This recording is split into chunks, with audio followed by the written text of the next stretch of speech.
All right. Good morning, everybody. My name is Chinwu Fernandez. I'm the proud superintendent of Hayward Unified School District. I wanted to introduce our wonderful teacher and her brilliant students this morning. Ms. Good morning, Bocanegra. everyone. My name is Ms. Bocanegra. I am the TWI-TK teacher here at Schaefer Park.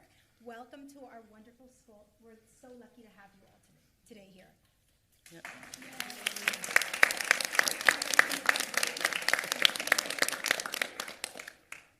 So these beautiful students are going to join us this morning. Welcome to Schaefer Park and welcome to Hayward Unified School District. It is my pleasure to stand before you all this morning and welcome the Governor of California, Governor Newsom, first partner Jennifer Siebel Newsom, and the leader of our State Board of Education, Dr. Linda Darlingham. I'm excited to, well, they're somewhere back here. I'm excited to share this moment with the community partners and the labor leaders who worked hand in hand with us to ensure that we are improving the lives of our students every day. Governor and first partner, we appreciate you being here today and also for your vision and sustained commitment to public education. You have recognized that our schools are a vital part of the community and that change isn't just about changing policy, it's about transforming lives, cradle to career, through nurturing the minds, bodies, and environments for our youth. In our district, your transformation vision aligns perfectly with our work around community schools. This framework has served as a cornerstone of our work creating optimal conditions of learning for our students. And your leadership and the historic investment in the California community schools will help us accelerate our results in this particular area. You've also supported our work in serving the whole child in many ways. We all recognize that there is not more important foundation for a child's academic future than the ability to read, understand, communicate, and engage with the world around them.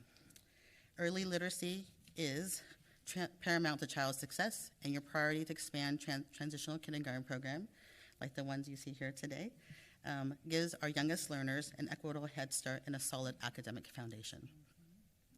We also champion the science of reading, and Hayward was able to incorporate this into our work around literacy, ensuring instructional literacy leads to the greatest opportunity for our students to become skilled, proficient, and thoughtful readers. Students cannot learn if they're hungry and their basic needs are not met. You pioneer the Universal Schools Meal Initiative, allowing our students the ability to get their needs met so they can focus on learning. Your advocacy for the after-school program has been tremendous, allowing our students to have a safe and nurturing place to be. The increase in investment in this area has resulted in over 4,000 of our students getting after-school care and before-school care and a robust summer programming. It also meant that about 100 of our high school students now have access to programming in a way that we create a pathway for them in terms of work, hoping that they become our future teachers and leaders in our community. In Hayward, we have also been working to respond to the increased needs of our students with disabilities. We're grateful for the recognition of this critical area of work and the increase in state support to ensure that we are able to fully respond and elevate our work in this area. Thank you for being here today. I'm sure that through the tour you were able to see the passion and dedication of our hardworking staff and teachers. Thank you for being the voice of our students and a critical partner in our work. And once again, welcome to Hayward. Yes, thank you so much. Yes, we'll just take just a minute. At this point, I'm going to welcome up Mr. Peter Buffette, our president of our school board. Come and say good reports.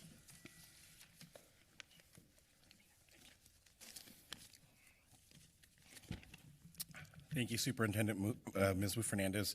It's a privilege to have the governor and his team here today. I want to talk about community schools from a slightly different perspective than the superintendent. Several years ago, the Hayward Unified School District embraced the tagline, Made in Hayward. The tagline spoke truth about Hayward, which is a community that runs deep, which is a community whose roots run deep. You can see that every day throughout the school district. Students who grow up in Hayward schools, graduate here, go into local colleges or universities, and then come back here to work at the district and have their children attend these schools as well. The number of multi-generational families who are represented in this district is large.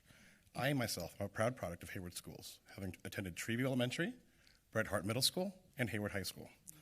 Actually, in our audience today, I believe there are several people who have went to their school and become principals or admin or teachers at their various schools. Raise your hands if you have. And I also wanted to give a shout out to one of my teachers, Miss Mary Walsh, who's been a teacher here for 48 years in Hayward Unified School District. And it runs in the family. Her dad was a teacher here as well. So many people in this room have dedicated their lives to education and the people of the Hayward community. The result of that is that you have a community that is deeply connected to the schools and student success. When we talk about community schools, it's not just about academic or social ideals. It's about who we are as a city. One of the reasons community schools have been so successful in Hayward is that community school connections is inherently embedded in the culture of our city. The business community, the faith community, the local government community, the local elected officials, and community organizations, our higher education partners, all of them recognize the importance of successful public schools and show up when we need their support.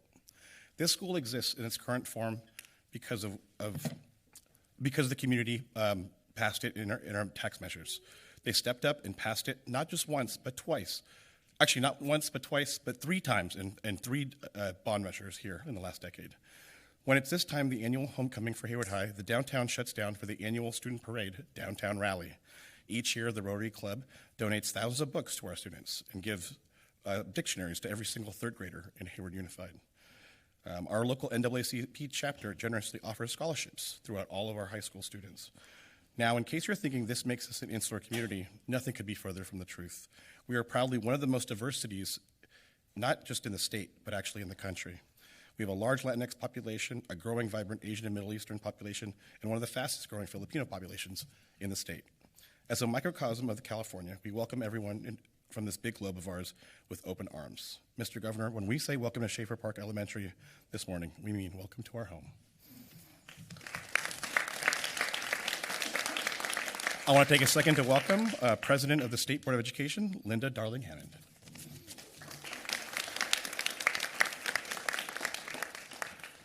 And I want to thank everyone who's welcomed us this morning. What a wonderful, wonderful example of all of the work that's been going on in the state we see here at Schaefer Park Elementary and in Hayward. And the children are beautiful. I'm going to put a little context on what's going on here and what's been going on in the state that supports the work that you're seeing here. Many of you may recall that just a decade and a half ago, California had been disinvesting in education to the point where we were among the bottom states in the country in spending, in achievement, in pupil-teacher ratios. John Marrow did a film called From First to Worst, which was characterizing the slide in public education here. And what we're seeing now is really the climb back to first that is happening in the public education system. It's really important to recognize that what we are experiencing over this last 7 years is really the rebirth of the public education system and its redesign. So there's been a huge increase in funding, 70% plus greater funds going into the public education system. We're now above the national average in that regard, but it's equally important how that money is being spent to create a whole child, whole school, whole community approach to education here. And that's really exemplified here in Hayward, and you've heard some of that already. It ensures that kids get great teaching and all the supports they need. So we now have, over this last 7 years, a new grade level in California, TK for all. And here are some of our wonderful TK students. They start as 4-year-olds and progress through the system. We've had an expansion of early learning and child care in the state as well. You heard about community schools. California is making the largest investment in community schools of any state in the nation. We currently have about 2,500 community schools. It's about a quarter of our schools, and this legislature just passed another way to bring that into the formula. So we will now have about 60% of our schools will become community schools. That means they have not only universal meals for all kids. We were just in the cafeteria, the beautiful, healthy meals, breakfast, lunch, and dinner for kids who need it, but health care, mental health providers, social services, parents involved deeply in the work in the schools and the community organizations, lifting up the children and the families. We've got data that shows that these community schools are making even stronger advances in achievement than similar schools are making, even though the state is improving in achievement, graduation rates, college preparedness overall. We see the largest expansion of before and after school programs in summer school. We, again, have a more robust program than any other state in the nation at this point. So in virtually every school, you can find that kind of support for additional learning that is going on. And then there's a focus on instruction. So we have invested in reading coaches and reading specialists, literacy coaches. You'll see that here at this school as well. We have a new math framework, and we're investing in math coaches. We have an inquiry-based science program that is going on. And then we have the largest investments in our teachers, our educators, our leaders that we have ever had to make it possible for them to afford to come into the profession and to be very well prepared for this work. So we're in a moment of rebirth, renaissance in the public schools. We see that across the state. We see it especially here at Schaefer Elementary School. And I want to introduce those responsible for this work. First, where's Jennifer? Oh. First partner, Jennifer Siebel Newsom, who has really led us in many aspects of this, and I'll let her tell you about those, and then we'll hear from the governor.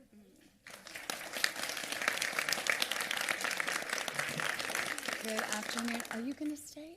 Or are you going to leave? Okay. Will you help us say goodbye to our TK students? Thank you so much for being here. Oh, my goodness. I don't want you to leave. Hasta luego. Disfrutan. Hasta luego. Chao. Adiós. Gracias por venir. Nos vemos.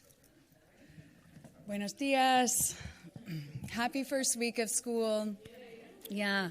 Thank you for hosting us today, Superintendent Wu Fernandez, Board President Buffete, Superintendent Castro, and Principal Flores. It is a pleasure to be here, and thank you to our esteemed leader, Linda Darling-Hammond, and Brooks over here as well for helping California rise in education. We are so grateful to you for your incredible wisdom and leadership. And to my husband, who I'll hand the mic over to in a second. But this morning, like so many parents across California, the governor and I dropped our two youngest off at school, at a new school. And with that comes a wave of emotions, which if I even begin to explain, I might cry, and then we'll be here all day. But when you watch, there we go. When you watch your kids go through those gates or through those doors, you think about all the things that you want for them. You want them to be safe. Oh my gosh, you want them to be happy. You want them to have great teachers that inspire them, good friends, healthy food, activity, every opportunity under the sun to reach their full potential. And we know these hopes aren't unique to us. Parents and caregivers across the Golden State want their kids to have the best start in life. And that begins where they spend most of their time, at school. That's why we believe so strongly in the idea behind California's community school model and their whole child approach to education. Over the past 5 years, California has invested deeply in that idea thanks to our governor. And today we have 2,500 community schools and counting, connecting children and families with the services and opportunities that they need not just to survive, but to thrive. And I'm thrilled that we now have made this funding permanent because we collectively recognize that schools are about so much more than what happens in the classroom. Y para nuestras familias que hablan español, queremos lo mismo para todos nuestros niños, que estén seguros, saludables y apoyados y que tengan todas las oportunidades para cumplir sus sueños. Por eso creo tanto en las escuelas comunitarias de California y en su enfoque en el bienestar integral de nuestros niños. Durante los últimos 5 años, California ha invertido en este modelo y hoy tenemos 2,500 escuelas comunitarias en todo el estado, conectando a los niños y a sus familias con los recursos y el apoyo que necesitan. Y ahora hemos hecho permanente esta inversión porque sabemos que la educación de nuestros niños va mucho más allá del salón de clases. Schaefer Park Elementary School illustrates that every single day. This is what community schools look like, a place where learning and overall well-being are mutually exclusive. Which brings me to what we put on our kids' breakfast and lunch plates, which is something that's important to me as a mom, because caring for the whole child also means caring for the food that fuels them. That's why California made school meals universal for every public school student, and we took it a step further, as we all know, banning ultra-processed foods, reducing excessive salt and sugar, and increasing access to locally sourced fresh organic meals through our Farm to School initiative. This program has been a lifeline for almost half of public school students across the state. And on top of providing meals and hands-on food education, the program is actually strengthening local economies. Through the Farm to School Incubator Grant Program, every $1 invested in farmers leads to $2.10 of local economic activity. That's double. This goes far beyond the cafeteria. It reaches our kids, our families, our local farmers, our communities. I mean, it's what impact really it matters. And this brings me back to that child walking through the school doors with big dreams. She or he has an entire support system behind them. She receives free, nutritious breakfast and lunch. She's occupied with fun activities and homework help in a safe place before and after school. Her school treats her educational journey holistically, providing opportunities for physical activity, music, breathing exercises to help her move her body and calm her mind. And she also has access to health care, other educational supports, and essential benefits for her family. And as she grows, she receives thoughtful guidance to help her find a path to college or a career. And now with these permanent funding supports, we're building a California where every child has the opportunity to fulfill their human potential, no matter their zip code or how they learn. Together, we're raising healthy, whole generations of future leaders here in California, and this gives me tremendous confidence in California's future. So with that, I'm going to hand it over to our fearless leader, our esteemed leader, Governor Gavin Newsom.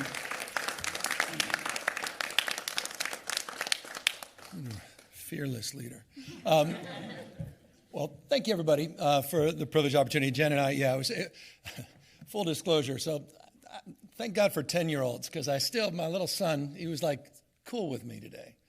You know, it's like, Dad, come with me, hugged me, said he loved me. It's like the best. 13-year-olds,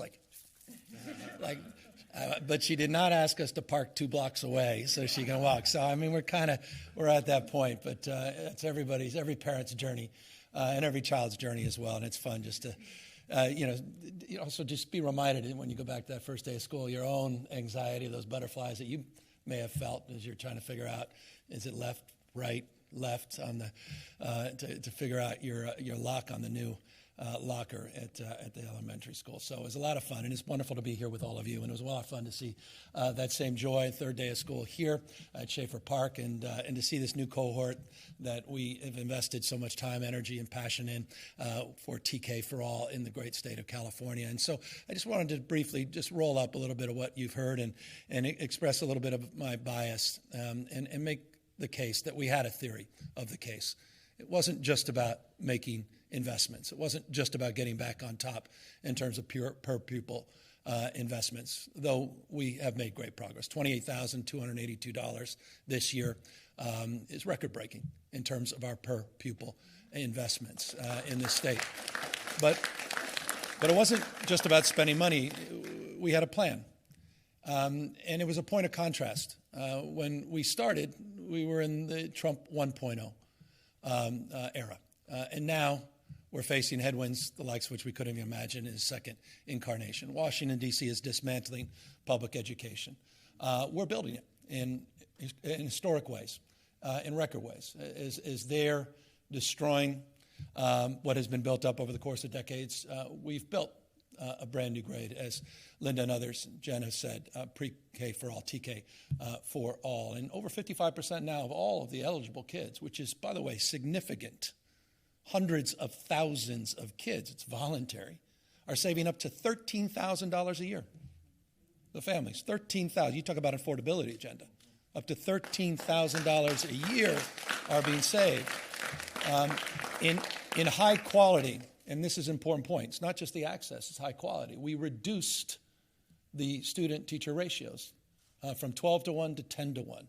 By the way, and we've done that across the board. Linda made that point, but this is an important point I don't think has been socialized. We've done that across the entire system. We've increased the number of teachers. So we have higher ratios or better opportunities to engage one-on-one and address the individualized needs of so many of our diverse students. We have more diverse students than we've ever had. And yet we're seeing grades increase. Graduation rates at the highest level that have been in 8 years. Chronic absenteeism down despite the headwinds of the Trump administration, particularly with our diverse communities and some of the stress. Suspension rates starting to decline. All the key indicators and categories are moving in the right direction despite those headwinds and sort of the macro challenges that we face. That proves the theory, Linda, of the case you and I made when we started. We also made the point we didn't want to make headlines. We wanted to build institutions. And you've made this point, and Linda is someone you all know, because if you end up working here, you probably had to read her books in order to get the job. One of the country's leading experts in this, is the biggest mistake in public education is we run for the shiny object with one-time funding. And I think you used the phrase, that's where the graveyard is in education. All these incredible success stories that generated headlines but didn't generate any ongoing difference. And so you made a point, which is an important point, when we started. We started, yes, with one-time money for community schools. It was $150 or so million. It was nice, and it was wildly oversubscribed. You get it. The reason I'm looking at you is you get it, because you've been doing it. And we said, that's not going to work. We weren't abiding by your theory of the case. And so we trued that up, $4.1 billion that we put into community schools. We got to that 2,500, but you just heard, and this is incredibly important, this was the biggest focus of this year, an additional Prop 98 commitment to institutionalize this, to do another 3,700 community schools, and to get up to that 60% of all the schools in the state of California, to institutionalize this transformation across our education system.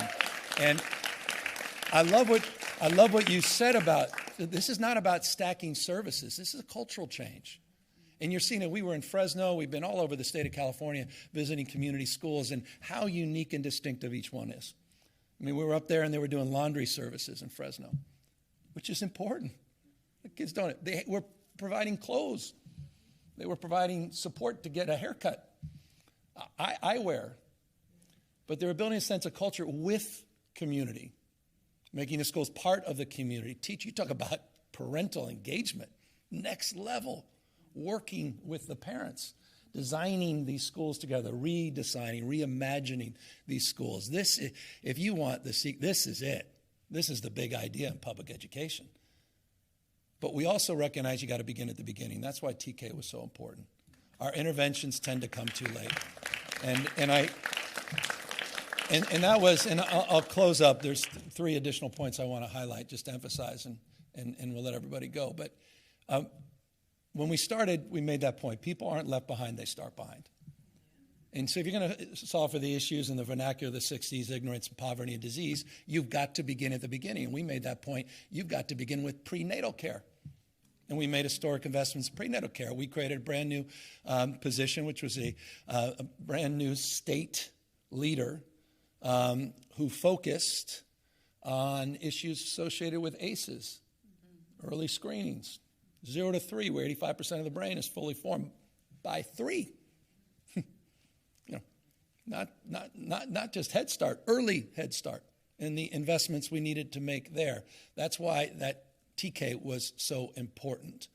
And that's why we continue to try to stack more of our interventions earlier and earlier and earlier, including creating the eligibility for 5.5 million students in our system to have these career and college savings accounts. We were the first state in the country to do it. Trump's gotten a lot of attention for it. Glad he joined us 6 years later, where California had been advancing that.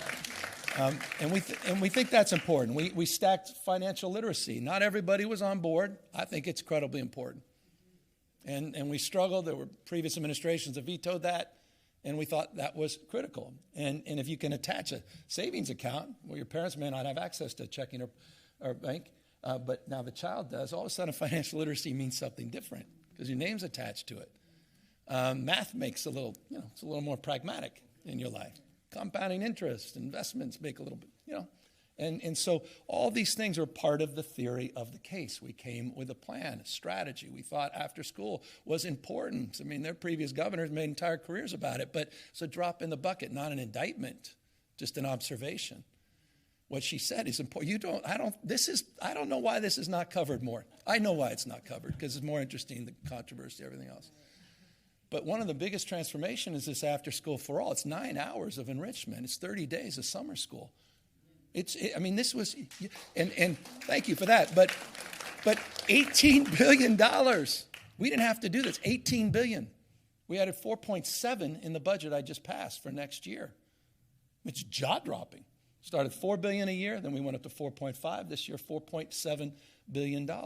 Across the board, focus on TK to 6 in that respect. That's a big deal, that enrichment. And by the way, it's not only a big deal, I didn't even realize you have a dinner menu here. So it's not just free, two free meals, which we were the first in the nation to do at scale that no other state has done. But now you have a dinner option. I'm just proud of this stuff. And we're seeing the results. I mentioned the graduation, the chronic absenteeism. I talked about the dropout rates. And we've had the independent analysis of the community schools, stress testing all of our theories. But the big deal was what we announced last year at Compton, at one of the finest school systems in the country, by the way, school districts, including, by the way, Hayward. Go East Bay. I just want to say it's nice to highlight this side of the bay. But in every grade, and every student group with disproportionate academic achievement for African American and Latino communities. We're seeing now test scores improve across the board. So the data now bears fruit to these investments and the strategies. And so I'm just proud of that. It's starting to shift in a meaningful way. And so after school for all, summer school enrichment, 2 free school meals, focus and Jen and her team on making sure that it's the quality of that food, not just the quality of the imagination behind the investments. Focusing earlier with TK for All, the professional development, over $4 billion to recruit and retain our teachers. That's how we got those ratios to improve, because we invested in our teachers. By the way, the most important investment, forgive me, in terms of public reforms. And dozens and dozens of other little things. And it's not little that every single kid, kindergarten to 2nd grade, gets early reading screenings, something I'm passionate about. We worked with UCSF to create a screener, and it took years, it took tens of millions of dollars. Make sure it's done in a culturally competent way where we're not just tracking kids because they were struggling with English, but they were tracked for actual challenges. I struggled, and that's why I don't have speech, dyslexia. And so that's incredible. The literacy, the Golden State Literacy Plan, which was referenced, which we're deeply proud of, and Brooks worked so hard on, and all the investments that we're putting in that space. And I'll close just because I have to. Just the $2.4 billion we didn't play in the margins. We doubled over 1 year our special education investment. So that's not playing in the margins. That was next level commitment to you guys. So I don't know. I'll end. I'm proud of the progress. It's stubborn. Yes, we have more work to. I get it. We didn't have the learning loss other states had during the pandemic. By the way, if you don't know that, you should. You know, I just think that's interesting. There's a lazy narrative that we did. It's just factually untrue, which is interesting. We like to claim it was the $6.8 billion or so we did in those block grants and et cetera. But we're not where we need to be in terms of all those pre-pandemic numbers. We are in science. We're going to see where we are in October with the new test scores. I'm confident, Brooks, we're going to get where we need to go. And then we just need to pass the baton to the next administration. They cannot turn their back on this progress. And that's the big message that we want to leave. So enough of all that, and we're going to, I think, let you all go, and then we're going to reconvene for any Q&A. But just mad respect to Linda, to Brooks, to my extraordinary wife, to our superintendent, and to all the educators here today. Thank you very much for having us out here today. Thank you, guys. Thank you all.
Years ago, you remember, if some of you were around, I would spend probably 30 minutes of my 2-hour budget presentation on the parents' agenda. And so much of what I covered just a moment ago is component parts of the parents' agenda. But another big part was a focus on child care in the state. Years and years and years ago, what we thought was so important was to have representation. One of the biggest challenges with child care is the lack of organized representation, and creating one of the larger child care unions in the nation at the time was incredibly important to professionalize the space, to make sure people were getting adequately paid, to make sure that we had advocates with the legislature, and to make sure that we were investing in quality, not just access. But 149,000 additional slots have been created over the last few years of subsidized child care slots, which is most significant expansion of its type anywhere in the country, but also a focus on excellence as it relates to investments in capital, investments in facilities. And I just wanted to highlight that because it's a big part of the free meals agenda. You're not going to get the high-quality food unless you invest in the facilities. And I was reminded of that, and this is the long-winded brief point, that we've invested $850 million in infrastructure, into coolers, into cookers, warmers, into investing in schools like this so they can provide and create access to nutritional alternatives. So we focus not just rhetorically on the issue of focusing support of cognitive development, but really advance it in terms of the free meal program. So you can see that with their salad bar in there. You can see that with their lunch menu, which is remarkable. What is it? Orange chicken and some rice, and just a point of emphasis that I wanted to make. With that, happy to answer any questions. Governor, this wildfire liability proposal that you've got in the works, I just want to ask, do you plan to call a special session given that this is such an emotional and complicated issue in such a short amount of time that you're trying to accomplish? Well, we've been working on it 8 years. It stems from 1054 and the bankruptcy of the largest utility in the United States of America, the creation of a $22 billion fund that will be exhausted because of the Eaton fire. Comes from a report that we initiated with the legislature last year, a report that was provided to the legislature earlier this year. And this proposal has been informed by that process that's unfolded over the course of the last number of years. It's likely with the Eaton fire, with the creation of yet another fund under the 254 framework of an additional $18 billion that will unfold over the last number of months, that fund will be exhausted. And so we don't have time to wait. So no, I feel very strongly that we need to move on this. And that's why we've been crystal clear with the legislature for well over a year. That's why we initiated the study. That's why we said when the study comes out, we want it to be actionable. That's why we've had so many hearings on this. That's why we put out a proposal. And the response has been exactly as I expected. But here's my response to those that don't want change. It's untenable. Status quo is not going to work. It's not going to work for victims who consistently are last in line. And that's at the core of this reform. Hedge funds have done very well. They get paid whole. Insurance companies have done very well. They get paid in whole. My friends and the trial attorneys, they've got paid whole. Back of the line are the victims of these fires. And that's not right. I want the hedge funds out of this business. I want to make sure these CEOs of these utilities aren't getting bonuses when they're liable for these fires. And we have to address the stubborn special interests that are attached to the status quo and take them on. And so I'm taking them on, and we need a legislative partner, and they've been great. They may be back-channeling to you a different narrative, but we've had a long time to debate this. It's familiar territory, 1054, familiar territory, SB 254. It's the vernacular of Sacramento. I've lost most of you, but it's important because it's a familiar subject. And my engagement in this goes back to 2 weeks after I was governor-elect, when we lost 85 lives to the most devastating wildfire in American history in Paradise, and the largest utility in the United States was bankrupt, and I inherited that. So as I say, for me, this is an 8-year journey, and I'm not going to walk away and hand a real mess to the next governor. But is it true that through this proposal, you'd limit payouts while also not creating any new expectations, setting any new requirements for the utilities to deal with their maintenance and underground their lines? Like there's no deadline for that, We are in the process, iterative process. This is the 1054 started as a proposal, and it ended up very different. 254 started as a proposal, ended up very different. We're in a dialogue with all these groups. So I imagine this is going to go through many different incarnations. If you think that I think that what I put out is what I expect to sign, you haven't been paying attention to what I've been doing 8 years. This is part of the debate. It's part of the engagement. And we put out a framework, and again, informed by this independent report that we worked with the legislature to fund. And I look forward to everybody's input and ideas. But one thing I'm not going to countenance is the status quo. And I'm going to continue to forge forward, not ideologically, but very pragmatically, as we have in the past. This is tough stuff. If it was easy, this would have been done years and years ago. But right now, it's untenable. We've got to depopulate the FAIR plan. The sustainable insurance strategy has been helpful, but you saw it. We struggled with that with the legislature early. It wasn't an indictment. I had to do an executive order and unlock it. We made progress. We're getting some of the major insurers back into the market. But the subrogation issues have to be addressed. The utility accountability has to be addressed. And as you know in the proposal, shareholders of these utilities also have to have some skin in the game, which is not something that necessarily is as present in the context of the status quo. And so, yeah, all these groups are going to have to do things differently in order to protect victims and to address the ravages of Mother Nature. Even though we've 10x'd vegetation and forest management, even though we've doubled the investment in CAL FIRE, Office of Emergency Service, the biggest aerial firefighting fleet in the world, civilian, and done everything we can to mitigate home hardening investments. We need some fundamental reform with our insurance and utilities, and we got to keep hedge funds out of this extraction business, and victims need to be first in line, not these other groups. Governor, Senate Bill 1193 just landed on your desk. It passed unanimously in the Senate. Which one is this? There's 1,200 bills. I was getting there. All right. It would limit and require more oversight for Alameda County specifically for the Board of Supervisors' discretionary spending. I haven't reviewed this, Okay. truth be Do told. you think there should be transparency in discretionary I'm spending? going to review the bill. Okay. I'm going to give you the answer you don't want because you want to run this tonight. I haven't had a chance to review the bill, so I appreciate it. I've got my two education experts here. I'm generally aware of what's going on, and they will advise me, as they typically do, on the merits of the bill after we review it. I do have an on-topic question, though. With PPIC had a study showing that California has lost about 500,000 students in public school enrollment over the last decade. Do you see this TK investment as part of that strategy? big And then part. how do you measure if there's a connection there in terms of improving those enrollment? There's larger demographic issues that obviously, as you know, exist in every state, not just in the state of California. And we're seeing that with public education decline enrollment broadly. But yes, we want to compete with the best. The whole community school model specifically, not just TK, is about competing with the best. What does a private school have to offer that a public school shouldn't offer more of?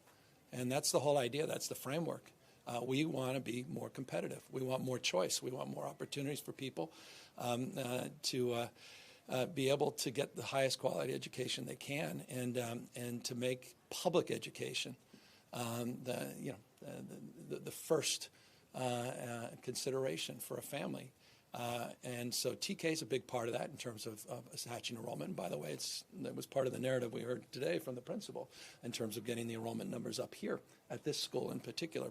But community schools, I would argue, is also a big part of our focus in terms of that competitive framework. With that, you got literally the nation's leading expert here, and she can talk a little bit more, I think, about her thoughts in that respect as well. about the declining enrollment. Well, you know that birth rates are going down and immigration rates are going down, so all of that is expected. One of the things to remember is that as enrollments go down, of course we want to bring in the 4-year-olds and TK is offsetting that, but also as enrollments go down, per pupil expenditures go up overall. And this governor has really continued to invest every year above the COLA, above the cost of living differentials, so that we're offsetting that with the possibilities of smaller class sizes and other benefits that schools are taking advantage of. Governor, it's important to have free meals at school, but right now there's a high percentage as well of students that live in the streets, RVs, that are homeless. So what's being done to address this issue? Well, I mean, no state's invested more, no administration ever invested more in addressing those insecurities. We've got additional money coming for the budget I just passed, specifically for food banks. As you may know, we invested over $2 billion to offset the cuts from the Trump administration under H.R. 1 that included food bank investments. We continued to make historic investments in our counties, giving them discretionary funds for homeless services under the HAP program, which we helped establish in advance. We've got the unprecedented investments that went into effect July 1st, just weeks ago, in behavioral health that incorporate housing and mental health and substance abuse. $1 billion a year that the counties can count on. They've never had this kind of guarantee on an annual basis, so they can make investments long-term to address housing insecurity, to address food insecurity. But the food bank investments we made in the partnership with the legislature were significant by contrast to previous years. We continue to also maintain vigilance through litigation to push back against those cuts at the federal level, and we've had some success on that. But we're anticipating by 2029, and the bell will ring, literally in 2029 and 2030, and we anticipate as many as 509,000 people can lose CalFresh benefits in this state.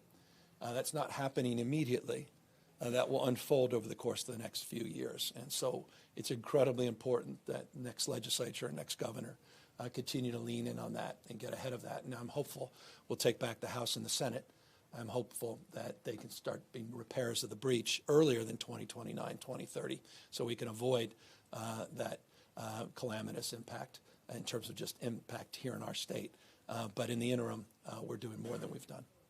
Governor, you may have seen there's this open letter going around where 1,000 or more professors in the UC system are raising alarms about what they see as, in some cases, a severe lack of preparedness among college students who are heading into calculus and other advanced. You want to have a private conversation? The system needs to reinstate standardized testing as a part of admissions. So I wanted to get your. Well, we all have our own perspective, on this, and they can speak for their thought on their, you can say what you think on this. Well, here's what I think, and I've said it, of course, the last 6 months. I think it's an important discussion and debate. I'm open argument, interested evidence. Show me the data. I have feelings about this. There's anecdotes about this, but I want to see the data. And I made that point at the regental level at the UCs, talked to the president and talked to member of the board, and expressed that point of view, not just publicly, but also privately as well. And so the data needs to bear out the ultimate determination on this. But again, there's some contra data that's coming out suggesting different things, and that's where I leads to my I'll say a word or two, but just I think the first thing to understand is that bringing a test back may happen or may not. The Board of Admissions and Relationships with Schools in the UC system is taking that up this semester to hear the data, to hear what they know. We do know that during the pandemic there was a slide in terms of the amount of coursework that kids were able to complete and so on, and that happened everywhere. And so that was experienced at some campuses even more than others in terms of preparedness. But just having a test won't make the kids more prepared. You still have to build the educational experience that they have. So that's a big part of it. The UC system understands that they own the high school curriculum with A through G, and they're looking at that as well. So part of this is a question of what's the educational experience going to be for kids, and how does that, and then should there be more information from testing. There's some different options for testing if they choose to bring it back, and they're looking at that now. Anybody else? Governor, the Trump administration just finalized its repeal of the roadless rule, which protects millions of acres of national forests, including many in California, from logging and mineral development. My physiology is answering the question. Is the state planning to act in response to that repeal? Of course we always do. I mean, look, this goes back to the Clinton administration. It's, what can you say? It's been the most reckless, most damning administration, and I think I don't know if maybe it's hyperbolic, but in American history. I mean, Teddy Roosevelt's rolling in his grave. Even Ronald Reagan. I mean, James Watt, even with he'd be you'd be a little ashamed by what's going on with the Trump administration. I mean, they're stone cold ideologues. That's all they are. They're ideologues. They're fanatics for special interests. Follow the money. Wholly owned subsidiaries of oil and gas interests, developers. They're in the extraction business. You talk about kids and grandkids, talk about generations. They don't care. They got theirs. Short-termism. That's all this is. That's what it represents. It's the worst of us. These folks, many of them that people of faith, but there's no connection to their creator. Thousands and thousands of generations. And they'll liquidate it. They're in the process of liquidation. They're taking our inheritance, our collective inheritance, and squandering it in real time. So, yes, we'll do everything we can to use our moral authority and our formal authority, litigate as we must, as we do, and we tend to do so successfully, and just pray that the voters of this country change courses, and that we can just weather the next 2.5 or so years of the Trump administration and be repairers in the spirit of Isaiah of the breach in 2029. Mr. Governor, I appreciate what you shared. I appreciate what you shared about the liability. That answers my question on that, so thank you. I know there's just been a ton of news or noise about this tire story. Oh, yeah. Do you have any comment on that? Well, I look, the ROI is pretty good. The return on investment, back to just facts. Save $1 billion a year in fuel. You talk about affordability agenda, that makes some sense to me. You'd be wise to take advantage of new efficient tires, lower your cost at the pump. And that was borne out in a lot of public testimony. This has been a process over 2+ years. They've been working on this. I think last year there was some effort to move forward. There was some delay. They worked with the tire manufacturers. The vast majority came on board. One did not. One notable one did not. But the vast majority embraced it. But from a consumer perspective, the savings is self-evident. And so I think it was a good choice in that respect. Thanks, everyone. Thanks. Thank you. Thank you, guys.